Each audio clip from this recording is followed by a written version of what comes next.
Hey, what's going on YouTube? Alabama Reloader here. So if you've watched the first couple of videos on this 7mm-08 hunting load that we're working up here from my buddy Richard, you'll know that we started off with some 308. You're not gonna be able to see the head stamp on that, but whatever.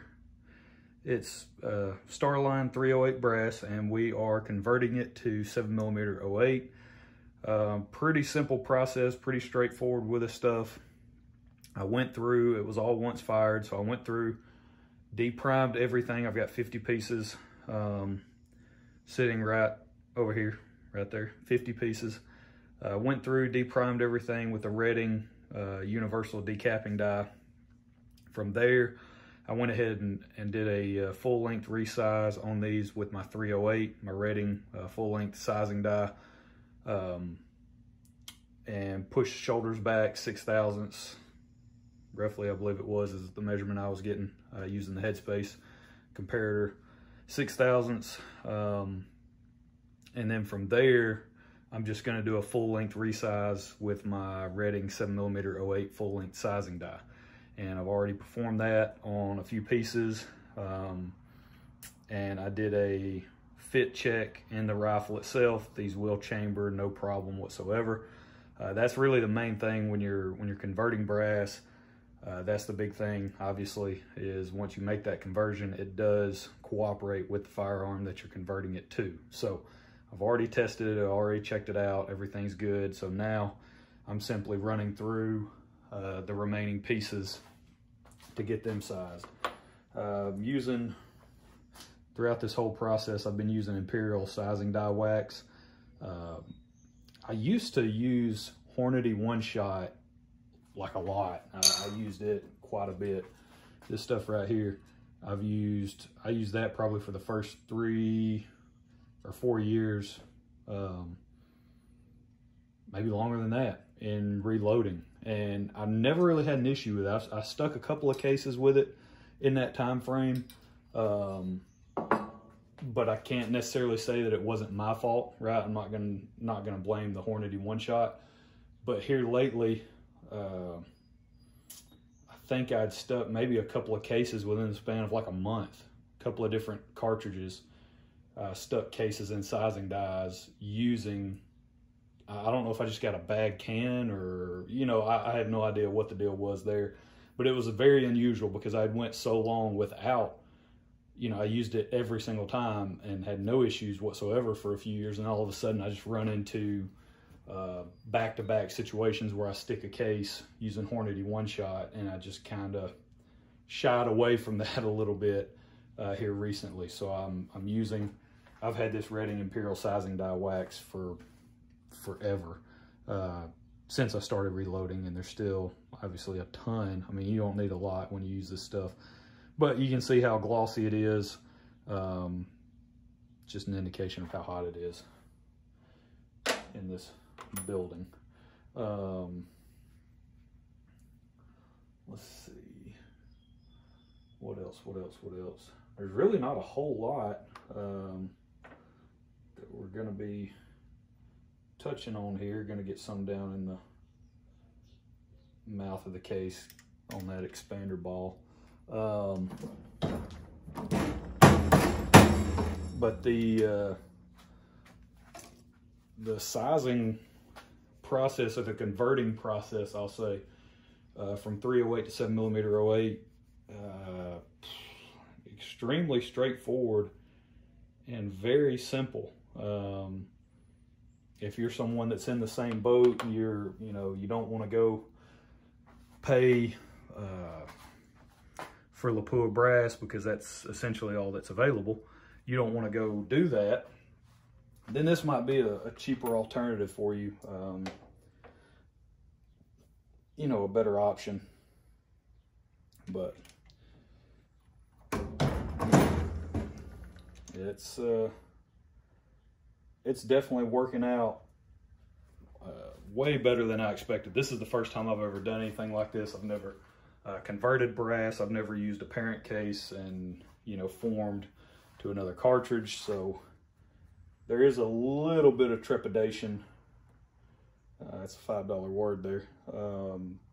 when you're doing something new, especially around reloading, you know. So I had my concerns going into it, but I felt like it was somewhat straightforward in this case, just because, you know, we're not necking the case down too much. We're just going to 7mm from 308. So I felt like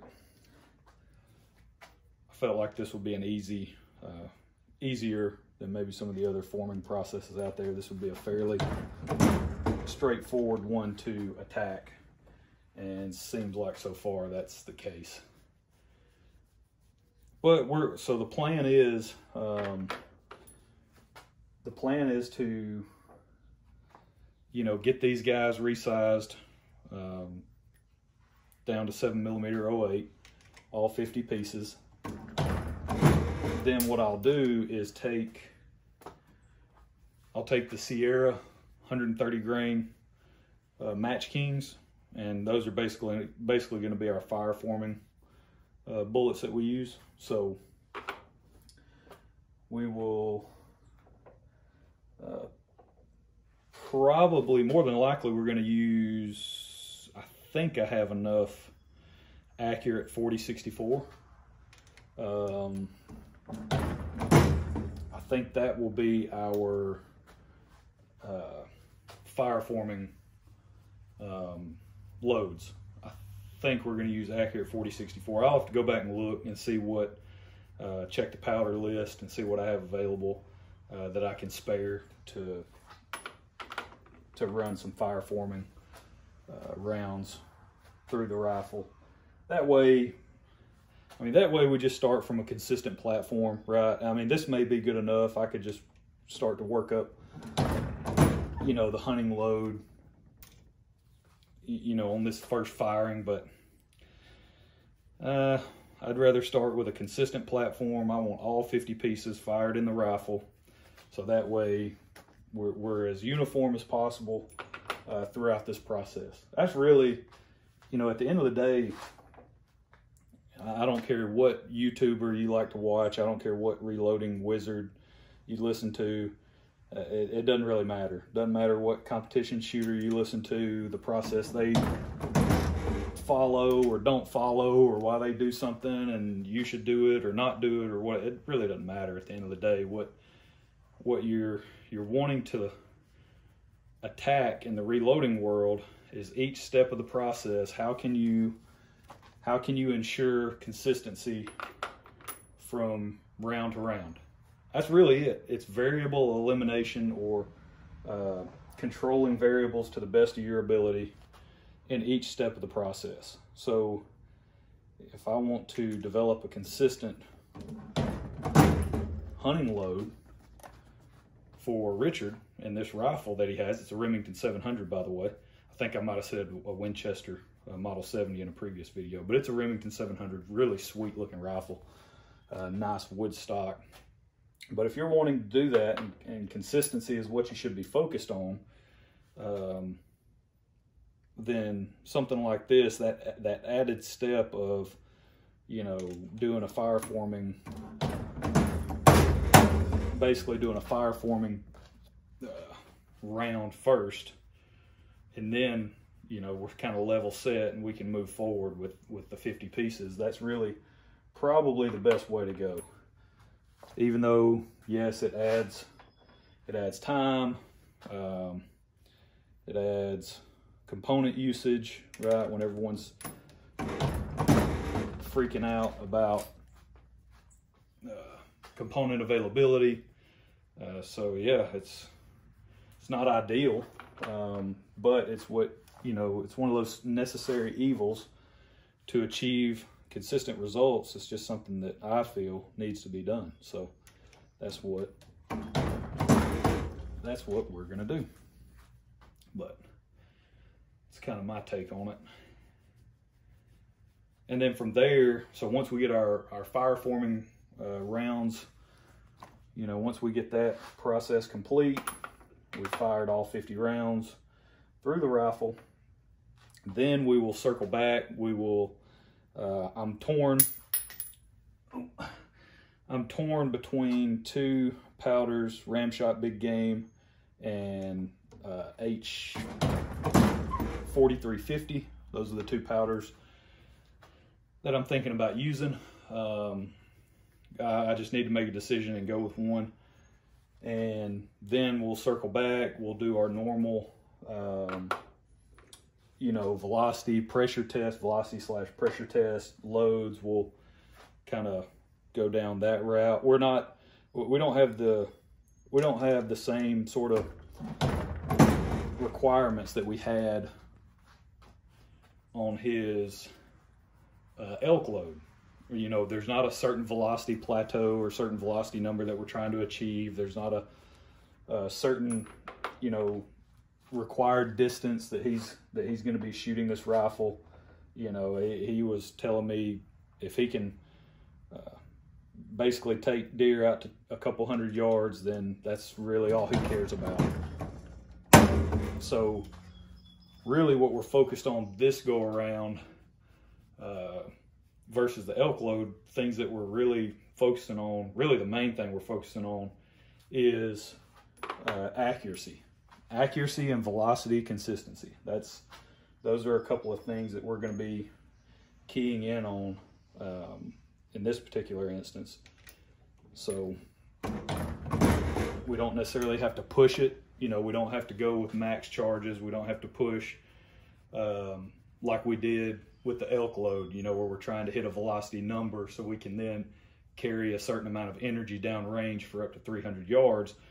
You know, that's not a requirement here. So really every time you start down the path of reloading, you know, or a certain project or whatever it is, you really need to start with the end in mind, right? That's, you know, what are you trying to achieve? What are your goals? What's the desire for that particular round? You know, start with the end in mind and then work backwards, right? That's really probably the easiest way to do it, in my opinion. You may go into a reloading project where you're like, hey, I really don't know what I want this particular round to achieve. I just know I want sub MOA, you know, sub MOA accuracy, and I want to be able to kill a deer. All right, sounds good. Then we know that we don't necessarily have to push, you know, max charges, worry about pressure, you know, those type of things like we did in the elk load, right? That's one less thing to worry about, so that's nice. We can just work on finding a consistently good performing round with either 130 grain or 145 grain spear, boat tail Spitzer point bullet that we know will absolutely just lay the lumber to a deer, white-tailed deer come hunting season. So that's good. That's good to have in the back of your mind going into the project. So that's it, and that's all for the most part. I mean, there's really not much to see on this video. We're simply running through our sizing die, a little bit of lube on each case, and we're just giving it a good sizing. We've got the die screwed all the way down, and it makes good contact with the shell holder. So, and again, I've already tested this setting in the firearm itself. Everything chambers just fine. The brass feeds just like it's supposed to. No issues there whatsoever. You know, no binding, no, you know, forcing the bolt closed, none of that. So really pleased with how this is turning out. I will actually head over to Mr. Big Guns later today and pick up, I thought I had a Lee case length gauge for 7mm-08. I thought I had bought one already, but apparently not. So I'm gonna head over there before too long, pick one up. That way I can come back. And I mentioned in a previous video, I think it might have been the second video, talking about these might be over you know, they might be too long, trim length and all that. Well, what I didn't realize is the trim length is slightly longer than that of a 308. So that's something we might not have to worry about. We might get away with not having to trim any of these. We might have some that, we might have a couple that are on the long side, but the ones I measured, your trim to length on your 7mm-08 brass, the max length is 2.035, okay, on your brass, and you trim it back to 2.025. Okay, so the pieces I've checked have all fallen under that 2.025 trim to length. We're just under it, so that's pretty good. So we may not have to even trim any of the brass. That's another thing when you're forming different cartridges and all that. That's one thing that typically you'll see that you'll have to trim when you're sizing down to other cartridges. Your brass will grow and all that. So, but in this particular instance, we might get away with not having to trim anything. So, but if we do, we'll use the Lee case gauge, and just like I've shown y'all in the past, this is still, in my opinion, one of the best setups, period, for trimming brass.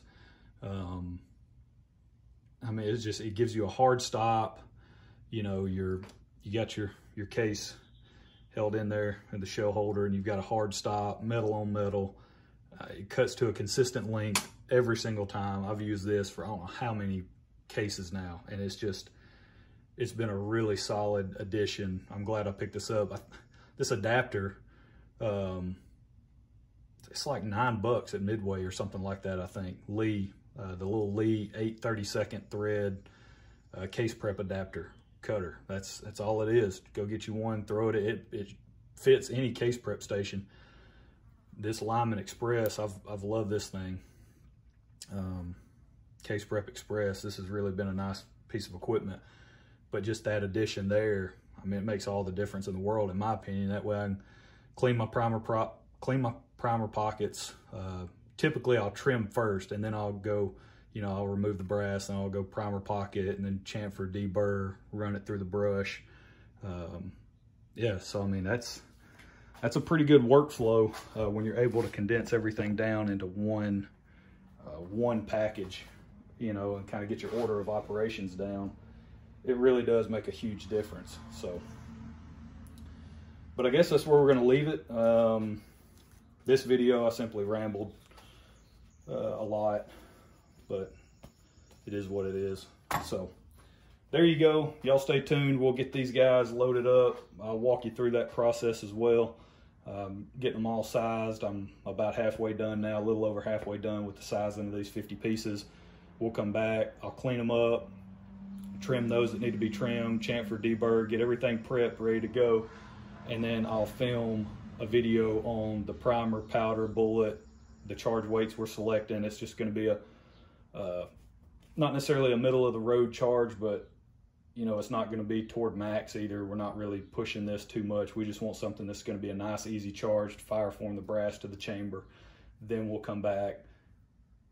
At that point, we will pay more attention to our, we will pay a lot more attention to our full length sizing die setting and exactly where it is.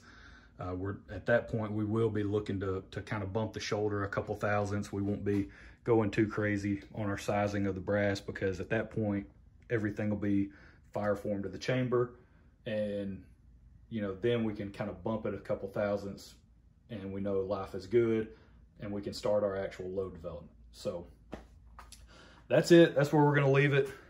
I will catch you guys next time. Again, make sure y'all are running over to Mr. Big Guns in Huntsville, as they're getting in new product, you know, each week, every other week, whatever it is, getting in new stuff.